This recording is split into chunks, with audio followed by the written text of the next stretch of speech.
What's going on, workforce? Brian and Chris here, and today we're diving into comments of the week. We're going back and bringing back one of our favorite things to do here on the channel, community feedback, in which we dive into y'all's comments and kind of continue the discussion, the conversation rolling week over week. Hopefully you guys enjoy. Feel free to leave comments on this video, and who knows, it could show up obviously in our future videos as well. Chris, why don't we give kind of like a 1 second or 30-second synopsis of this video that we just did this week on the channel itself. That way, for anybody who hasn't seen it yet, then we can dive into the comments. So the OP was about a Reddit post talking about some people that are building the ability for bots to be able to clear end game content within Final Fantasy XIV. But the topic of us ended up kind of spreading to include a lot broader. What does add-on stuff do to the community? What does any augmented play? What does any form of like exploit? And so it got much, much larger. And that's because like they, kind of like the post this week from Yoshi P talking about packet loss. You can't talk about packet loss without also talking about, ping and any other source of lag, because it gets really blended. What tends to happen is the word bot becomes synonymous with any undesired behavior in the community. This person undercut me on the market board, they're probably a bot. Based on what? What if they just undercut you on the market board? It's like, well, they undercut me by a stupid amount. What if they just did something stupid? People are capable. So like that is kind of how we ended up tackling a lot broader of that for about 26 minutes. So 22 minutes later, we got to the point. And you guys brought up some counterpoints and stuff because we far from discussed every side of that conversation. And so like on that note though, if somebody undercuts you stupidly on the market, just buy it, repost it, and then and profit off their stupidity. Capitalism, I guess. All right, so our first comment coming from Kevin says, this didn't come out of nowhere. Botting has been present since at least the days of early Heavensward. The difference was that they weren't as advanced and they weren't as able to clear hardcore content reliably. But there are things that began to change was late Shadowbringers when they further upped their game for Endwalker. Now, unfortunately, this is the downside of 14's heavily choreographed fight design, and I cannot stress this enough. They need to end indicators back into the game instead of taking them out. Indicators allow for more complex fight designs that make more difficult for bots, and can even add elements of RNG that you cannot do when the indicators are hidden. Now, I thought that they've added a little bit of this, and when we talk about RNG, like I think of obviously like Savage, we did Eden, certain fights at Savage, it might be this mechanic or it might be that mechanic. So it's like at the end of the day, like it can't be, I don't think that the fights are 100% fully scripted. There is a variability in them, but maybe I'm ignorant. What do you think, Chris? I mean, I think DSR is the big focus right now. You and I haven't set foot in it, but DSR is the fight right now that people are doing. And DSR right now requires such a huge level of individual responsibility mechanically that even watching it is just absolutely, it's nuts to see all the things going on. So I don't think that there's, that it's not that there's any form of kind of RNG and some individual adjustment going on. But I was the one that replied here. It's one of us. And my concern with starting to design fights with bots in mind is that you are letting a handful of people drive fight design. And so now you are making decisions where bots is one of the foremost thoughts. And in the process, maybe you are now making things harder on actual humans. If any of you have ever had to reset a password and you've gotten one of those CAPTCHAs where you're like, I don't know. I can't even figure this thing out. Like, does that one count as a traffic light? And so all of a sudden, like, we're starting to screen for actual humans. Maybe I am a robot. I don't know. So I would just be careful to raise the bar so high, because remember, Yoshi P has said multiple times very clearly that even Savage is designed to be approachable for the community. Yeah, having to spend my time proving to a robot that I'm not a robot. Please let me in. Please let me in. Venra follows this up, says, positive thought, they made it a decade without feeling the need to shift into kind of harder enforcement. And so essentially one of the parts of the conversation we had is the what I call kind of a more inconsistent enforcement policy, where they basically don't talk about it, I think bit them in the butt. Like, I think essentially that policy of don't ask, don't tell is essentially kind of what led to it, because all of a sudden you have a huge swath of people coming in from many different MMOs where botting, or not botting, but where add-ons and those kind of things are just commonplace. It's just a natural extension of the game, and all of a sudden it's like, oh, well, if I don't talk about it in game. And that essentially was kind of the thing. The only time we actually saw it start to bleed out outside of the game is when streamers were using it to essentially kind of like trash talk people within their group. And from that change from the certain streamers, you literally went and changed how your display names are held. So you don't accidentally be like, come on, Brian, what are you doing, Brian? Step it up. And then all of a sudden somebody takes that as like you trying to like dog on it. And so you're like, oh, it's, BR. Like, okay, let's go BR. I don't know their name. I don't know their name. I can't sit here and reveal this mystery to the world, especially in the streaming context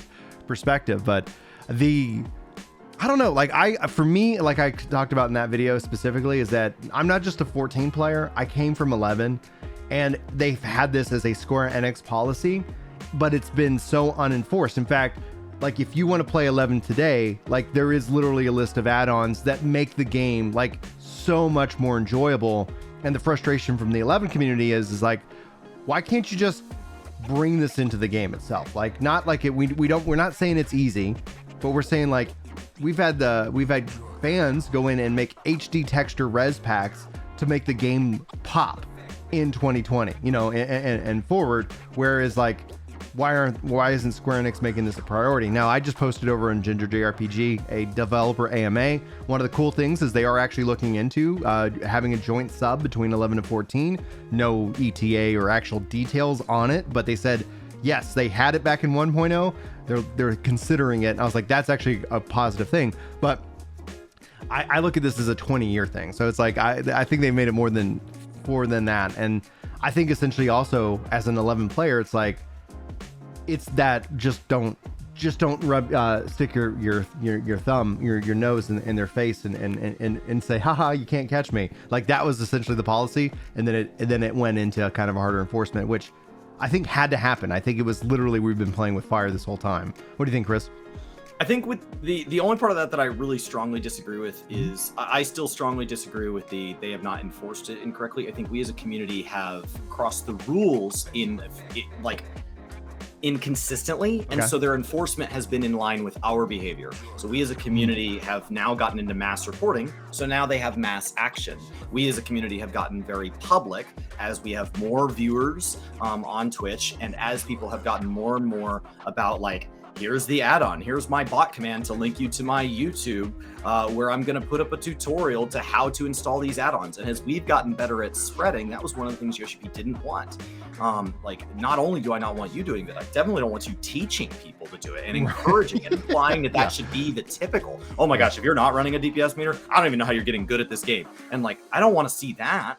And so like, as we as a community have been inconsistent about how flagrant we are, especially with like the mass reporting, their enforcement has been in line with that. And so now that we reached kind of ahead of both the amount of reporting and the amount of breaching of service, but now we're once again, like we're talking about add-ons, which is very different than bots. True bots has always been against terms. And so at any point during the previous video that I implied that like, I want people not even at their computers, that is not true. But when we start to talk about banning bots, I don't want to make sure that the punishment is worse than right. I just, like I don't want to live in a world where we're punishing humans 90% of their gameplay because 1% of the population was running a bot sometimes that provided them with wheat. Like, I just don't know that that's a worthwhile trade-off.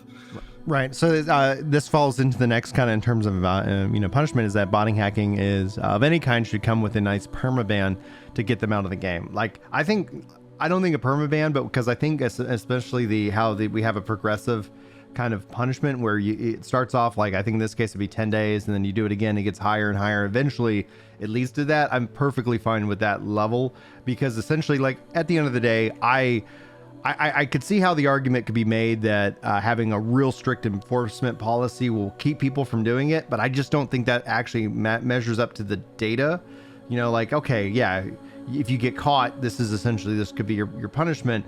And I think essentially if you're already willing and kind of looking at doing that stuff, I think you just move on. It's not like there's only one video game for people to play. So I don't think essentially having kind of that hard line in the sand is actually going to act more as a deterrent, because I think essentially, like, most likely you're probably not interested in doing it in the first place. If there was ever a curiosity, like in terms of like somebody who was just like, I've heard of this, right? We saw this happen when we had a bug with the limit break and people were using it in the game to cheese and break content. And what they had to do is look at the logs to find somebody who was like, oh, they've heard of this bug. They went and tested it out just because they were curious.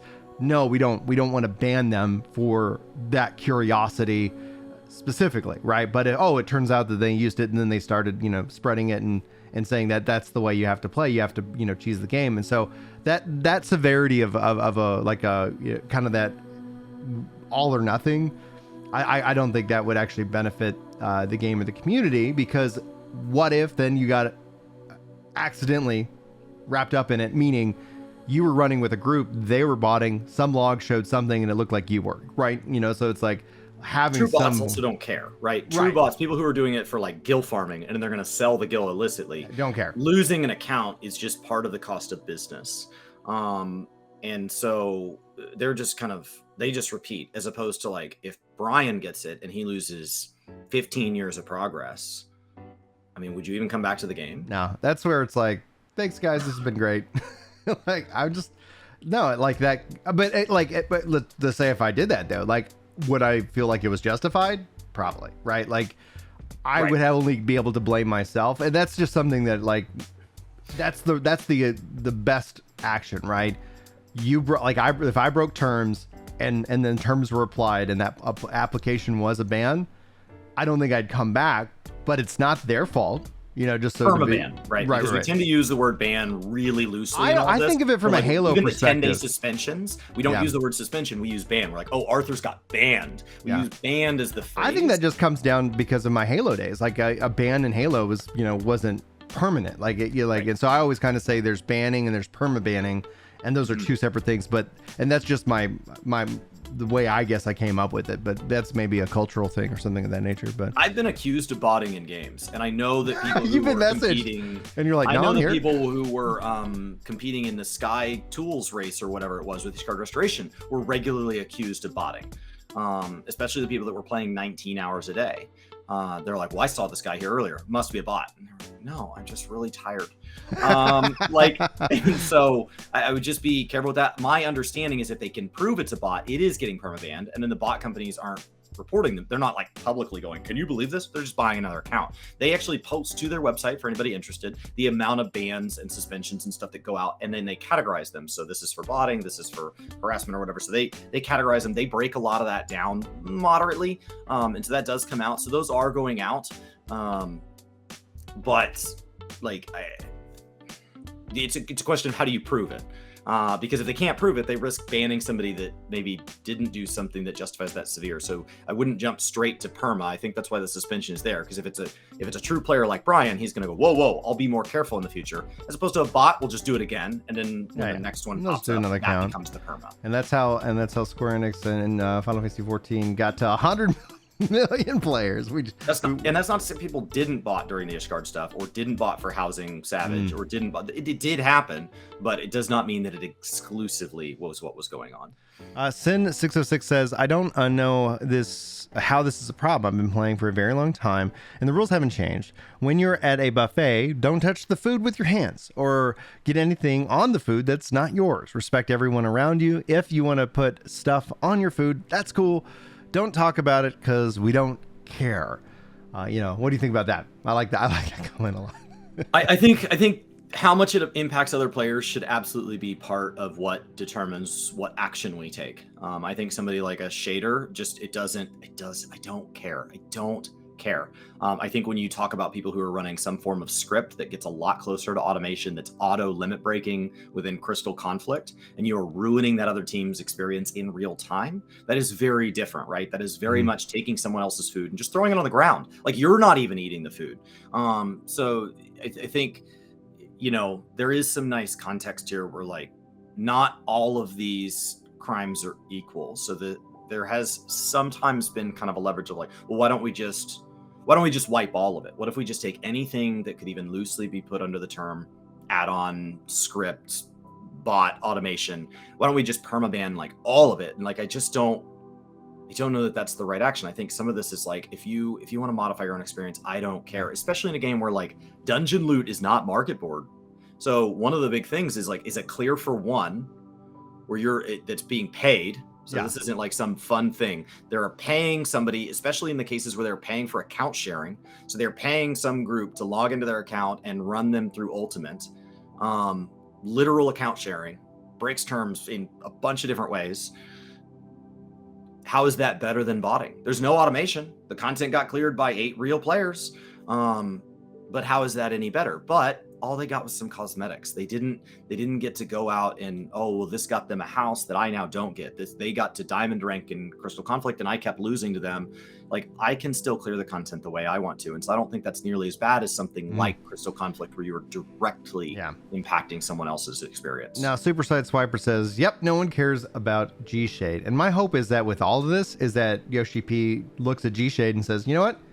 Let's just add it in, right? Because generally the community is like, okay, you're cool, right? There's clearly some people who went on the hunt for anybody using any form of add-on. Gshade allowed, by the way? No, it's not. You make a statement? No. Gshade was excluded. It's not. It is against the terms, and that's why people were like, oh, you're using Gshade, even with like Bellular and content creators.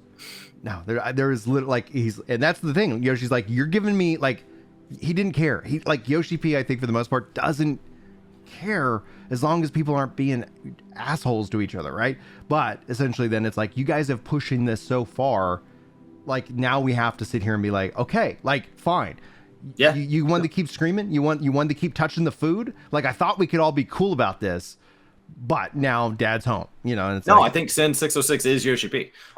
Came in, put in the metaphor, like it's the same stance. He's tired of talking about it. Yeah. Oh yeah.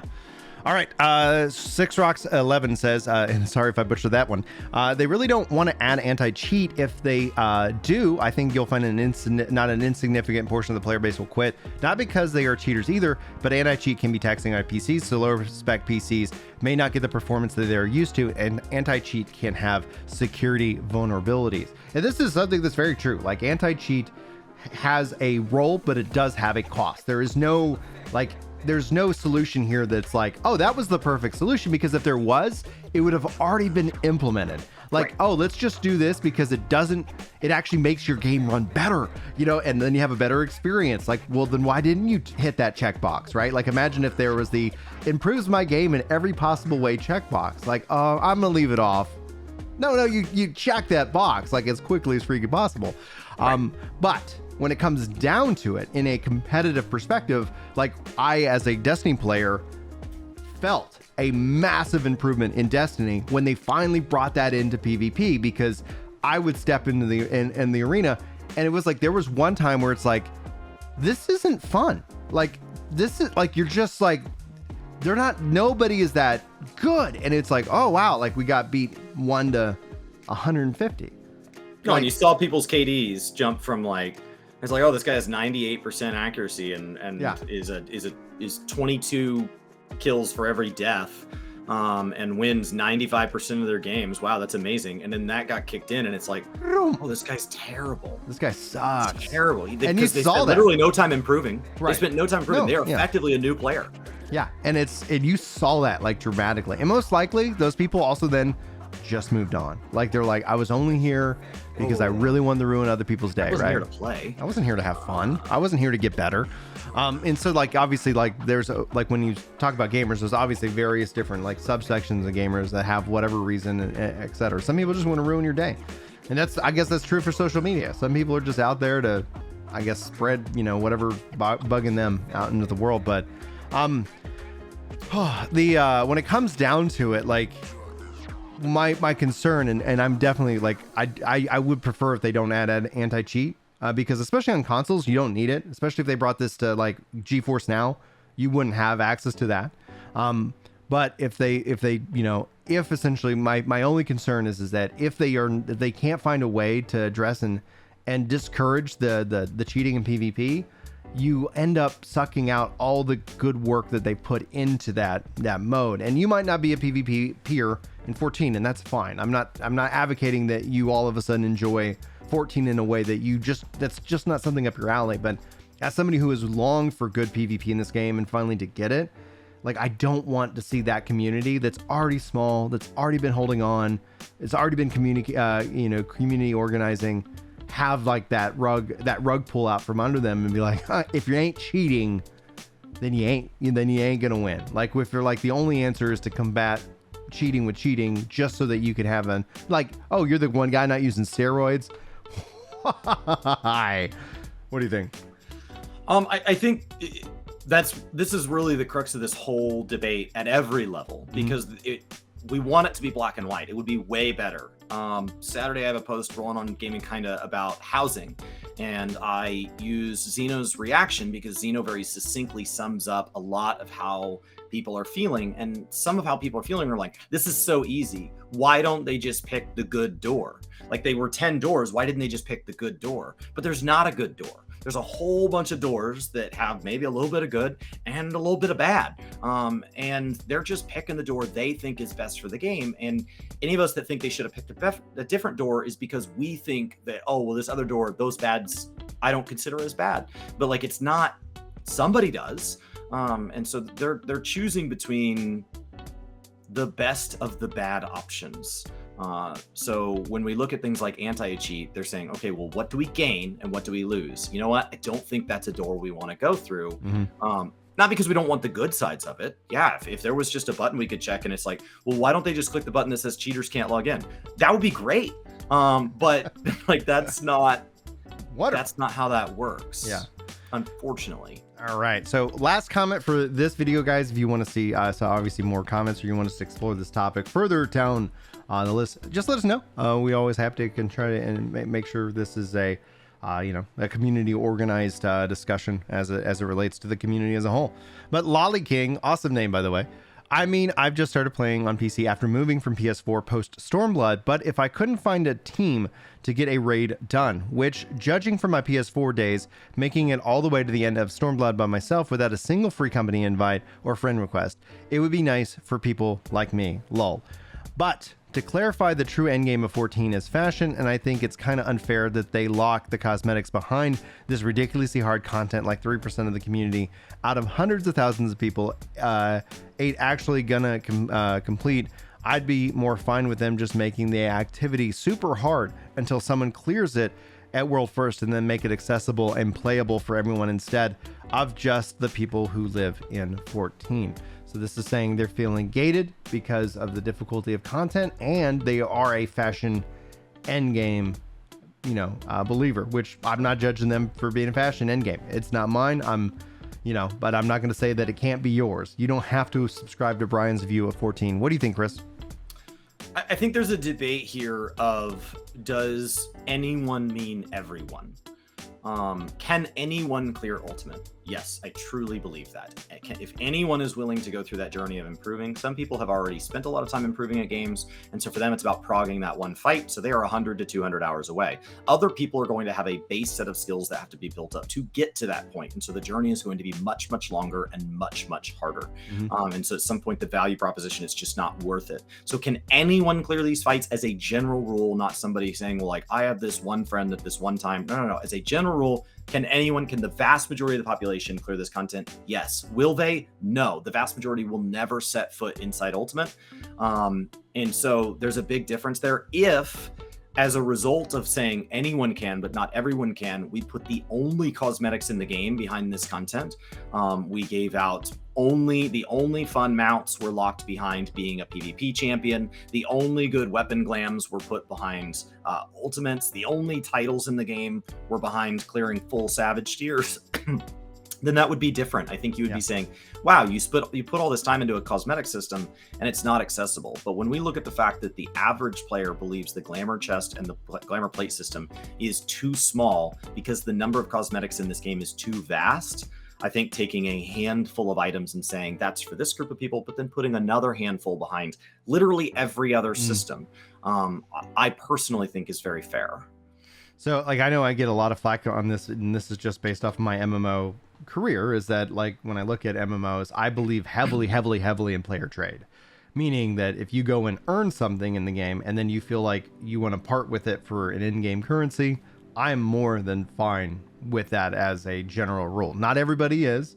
I get that I see people that in a player-driven economy argue that best in slot shouldn't be craftable, and I'm like, no, look, who cares? Like, especially in 14 where the gear is literally a stat stick. That all being said is that I do feel there needs to be some level of trophy that players can put on display that literally represents that achievement. I think that's a big driving factor, having the thing that nobody else can have and being able to display that. My personal preference would be mount. Like, my personal preference comes down to mounts, because when I look at MMOs as just a genre, like encompassing a wide range of interpretations, I look at the fact that you have a glamour system and all defeats the argument of gear being the trophy, because you can make gear look like anything you want, and your trophy literally gets covered up by however you want to look. And so a mount, in my mind, is the better solution. And in this case, if they ever decided to make it so that they could say, hey, you want that glamour? Yeah, here you go. Because we've decoupled the illusion that gear is tied to the achievement of actually completing that hardest level content. And so if they wanted to go and craft up 500 million gil, which that maybe that person would be willing to part with it at that price, that's an achievement in and of itself, and maybe that other person couldn't do that. And so there's an economy that I think would benefit in this regards. That is obviously a hot topic, because everybody's going to hear those words and interpret them differently. And so there should still remain to be a trophy, but I don't see how in a glamour-esque system and an era of transmog that it makes sense to make gear that trophy anymore, even though that people feel like gear is the trophy. And in 14, with its legitimate stat stick, no perk, gear model, I'm like, you're not really, I don't think you're hurting anybody, but they can't go and just turn that on like tomorrow, because there isn't another system of trophies already baked in. So you're not sitting here like, the only way you can get that housing item, the only way that you could get that mount, the only way that you can get whatever is if you do this thing that 3% of the population is only going to be the ones who put in the work and get done. But I know Chris and we've debated this to no end, but like, that's just where I kind of fall on their comment. First of all, the cosmetics behind ultimates are the trophy. They are not glamored over. They are glamour. So they make glamour into that, and you do get to carry it through other content. And as your weapon upgrades over multiple expansions, they leave that ultimate glamour equipped. So they get their new weapon as we move into 7.0, and they immediately apply their previous ultimate weapon right over the top of it. Because in the exception of ultimate, now with Savage, you're absolutely right. All of the item level doesn't matter. But because we were in a game where item level syncing takes place, a significant portion of the content you run, today I've already run a leveling roulette, I've already run a trial roulette, and in both cases, I was actually synced down in item level. So the only use for Savage level item level is in Savage. That's really the driving force. It's not like, oh, well, finally I can clear Smileton. Yeah. So the only use for Savage gear is in Savage, so it's a self-perpetuating system where the only people who need the item level are the people who can get the item level. Some people just want the number higher, and for that I would say, well, lucky for you, every other patch is designed for you. Right. The in-between patches are not Savage-based. They are meant to give out very high-level gear very approachably. And so they are, half of the patches are geared item level-wise, just on that one subject, entirely around casual versus hardcore. Now, for every other non-ultimate cosmetic in the game, which Brian names mounts as kind of closer to his in-game, all those Savage mounts become much easier to get later. Yeah. So if you want to go grab your E12S mount, way easier to farm now. Right. If you want to go grab all of your old ARR things and get the bird, you can go get the bird now by yourself. Totally solo. And so I think from that standpoint, now it's not a question of is it accessible, it's is it accessible when? Yeah. Could you have access to during ARR? No, because in this premise, we've set the premise as I'm not willing or able to clear hard content, but I want the reward that is associated with it because I paid for the game and I want it. Right. Well, I have great news. Yeah. Every expansion, new cosmetics become available to that person. They're not new to everybody, but they are new to you. And so, like, for the first time, a lot of the Omega stuff is becoming really obtainable. For the first time, the early Eden stuff is becoming really obtainable for literally everybody. No longer anybody, now everybody. So with the exception of Ultimates, it transitions. So we are talking about, you know, a handful, a very small number of glowing weapons, and that's it. Glowing weapons in the game, and titles. And that is all that's locked behind them. In the total number of ultimates, I would say that to the people that do have access to that content, they do clear every ultimate. I will tell you that many of them feel like, we don't get that many ultimates. Right. You know, like, so they might so get it's another not like one here in a couple of months, like with a 6.3 is seemingly what kind of is rumored. But yeah, and I could get behind the idea, especially if we wouldn't say weapons, because they are also very visible as opposed to like gear and having a lot of quick change in that regards. And again, what I suggest here literally is a fantasy, because you would have to completely overhaul Final Fantasy XIV's economy, and that's just not going to happen. It's just there's no way that's going to happen this long into the end of the game unless they ever decide to do a hard reset. And I think it'd be such a painful experience for a lot of people who don't like player-driven economies, who just don't. And it's and you know, it's all as it's all about that personal preference of what you feel ends up being thing. I think for my viewpoint and experience with player-driven economies is that it basically takes all the content in the game and adds value to it, because doing whatever you want to do can translate not necessarily 1-to-1 to something else. It could be 1 to 500 or 1 to 500,000, you know, in terms of that. But you're like, oh, I made a little bit of money today, and then I can decide what I want to do with that. But again, it's flight of fantasy to have that kind of apply here.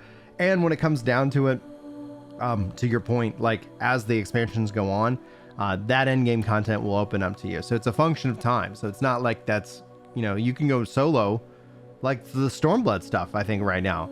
And if you're playing primarily solo, right, you can now go get those things, and you don't have to rely on having to worry about that. But you will have to. The game asks you now to wait, and at least there's a pathway forward, with the exception of Ultimates. And I don't ever want them to change that.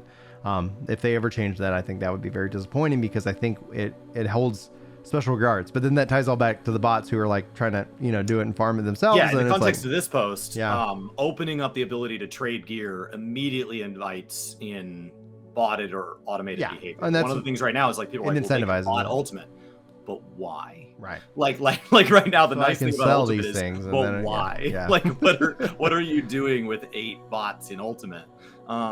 Because you're not getting anything. Right, exactly. Like some ultimate people don't even equip the glams, or they have like a previous ultimate glam, or they like a relic glam. I think Jesse Cox cleared like the AR relic because that's the axe he wanted or something. So like, you know, they get the glam they want, and then it's like, okay, you cleared ultimate. What'd you get? Oh, I got the warrior axe. Yeah. Well, why? Because I'm a warrior. Because I'm a warrior. Equipped? No, I actually didn't like it better. Yeah. Oh. So you just did it to do it. So like the nice thing about ultimate, I love that ultimate is tied to just do it to do it. Yeah. It's not power. It's far from the only weapon cosmetics. In my opinion, they're not even necessarily the best weapon cosmetics. So it's a very small set of things that are not available for the history of ever, to the majority of the population. All right. Well, guys, those are some amazing comments. Thank you so much for weighing in on the videos. We'll be bringing these back at least for Fridays, and depending on obviously like if it's a slow news week, we might bring in a little bit more. But if you guys have any thoughts or any topics that you'd like to hit us up over on our Discord, or you can always let us know in the comments. We are always looking for great conversations, especially as it relates around 14. And with that, Chris, why don't you take us out? Guys, today is May 26th, so Brian was supposed to be doing his PvP thing we've been shouting out for New World, but that has been moved to the 1st. So follow us over on Twitter. We'll update you on that, and as we get updates on what that means for the unique Twitch drops, anybody that's hanging out here but also plays New World, anything we can do to make sure that you guys have plenty of chance to get those exclusive drops, we will. It happens to be a game we both enjoy playing, so not a big sacrifice on our part. We will just need to find and make the time. So definitely follow Work to Game and Ginger Prime over on Twitter if you're interested in that. But until then, we'll see you next time. Take care.